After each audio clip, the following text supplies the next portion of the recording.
Baldwin seeks best path to keep Senate seat. Sen. Tammy Baldwin was back home in Wisconsin, talking about guns, healthcare, and other issues before a politically minded luncheon crowd, when one of her Republican challengers rose to confront her. Why, said.Sen. Leah Vukmir wondered, had Baldwin voted against the GOP tax overhaul that cut taxes for the middle class? Without a hint of irritation at the ambush, Baldwin quickly flipped the question, pointing out middle-class relief would be temporary and blaming the tax changes for a northeastern Wisconsin paper company laying off 600 workers. Those workers don't care about the tax cuts, Baldwin said. Their company has rewarded them by saying they are going to close that plant, she said. The episode was an example of the Democrats' reputation as a soft-spoken but tough political pro-a persona she's banking on to help her win a second term in a race seen as key for control of the U.S. Senate. Derided by conservatives as the embodiment of the oft-ridiculed Madison liberal, Baldwin is ramping up a campaign that plays up her work on moderate and core Wisconsin issues. Her first TV ads last week touted her Buy America plan that Mr. Trump supports and her work with Republican Sen. John McCain on lowering drug costs. But she's also squarely on board with signature Democratic issues such as stronger gun control, universal health care, and continuing a program that allowed children of immigrants here illegally to remain. For Baldwin to win, she'll need people like Bob Brockway to vote for her. A 77-year-old retired truck driver living in Montello, Wisconsin, who calls himself an independent, Brockway voted for Baldwin in 2012, went for Trump in 2016, and intends to vote for Baldwin again this year. Brockway got to know Baldwin several years ago as he met with her in Washington and in Wisconsin, seeking help with a fight to save truckers' pensions from deep cuts. She's down-to-earth people, Brockway said of Baldwin. She don't act like she's a senator, she acts like a normal person, comes in and talks to everybody, listens to everybody's problem, tries to solve their problem. Republicans accuse Baldwin of shape-shifting to downplay her liberal bent.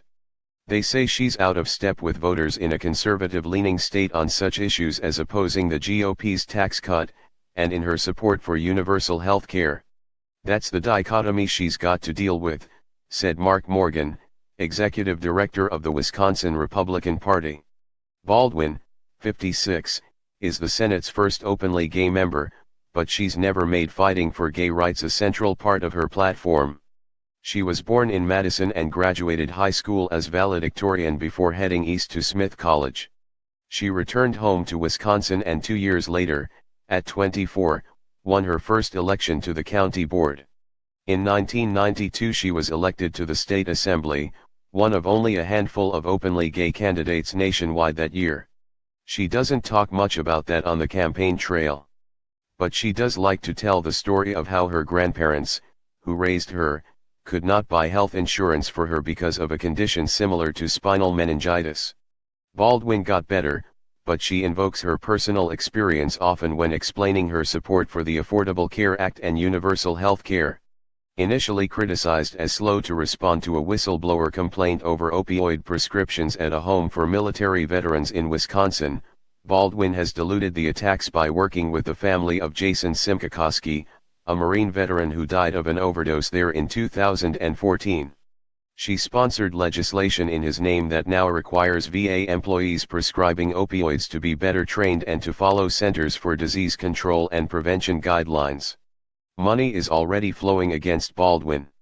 And other conservative groups have spent more than twice as much against her than against all other Democratic Senate incumbents and candidates combined, $3.1 million to $1.4 million, according to the Center for Responsive Politics.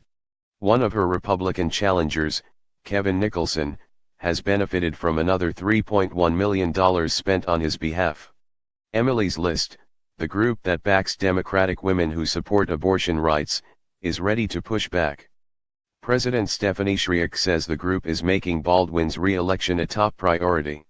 Baldwin has stockpiled money $7 million at year's end while Republicans are looking at a messy August primary between Vukmir, a longtime ally of Gov. Scott Walker, and Nicholson, a former Marine. Baldwin's approval rating sat at just 37% in a Marquette University Law School poll released this week, with 39% disapproving, a sign her opponents said shows she's vulnerable. But Democrats are optimistic after winning a special election in January for a state Senate seat that had been under Republican control for 17 years in a district Trump carried. Tammy has had a very successful career in getting elected to things that she wasn't supposed to get elected to, said U.S. Rep. Mark Pauken, a Democrat who has known Baldwin since they served on the local county board together in the early 1990s. Brockway, the retired truck driver, said he tells other Trump supporters to give Baldwin a chance. I just tell them to listen to her when she's speaking.